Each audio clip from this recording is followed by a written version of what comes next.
Okay, so 'n woordjie vir die dag julle. Maar voor ons dit doen, kom ons sluit gou ons oë. Here Jesus, ek wil vir U dankie sê deur 'n onbeplande nag wat U vir ons deurgedra het, Here. Here, ek wil vir U dankie sê dat U ons oë oopgemaak het vanoggend, Here. En dat ons weer ons families kan sien en daarvoor kan ons net vir U dankbaar wees, Here. In Jesus naam, amen. Die woord van die dag is julle, moenie worry oor jou omstandighede of wat mense te sê het van jou nie. Moenie worry oor die afgunstigheid wat mense oor jou lewe spreek nie.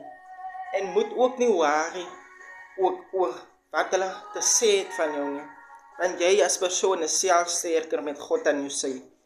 En ek wil net hê julle moet die dag aanpak, ongeag wat in jou pad sal staan. Al wat ek vir jou wil sê is, vra vir Here Jesus om aan jou sy te wees.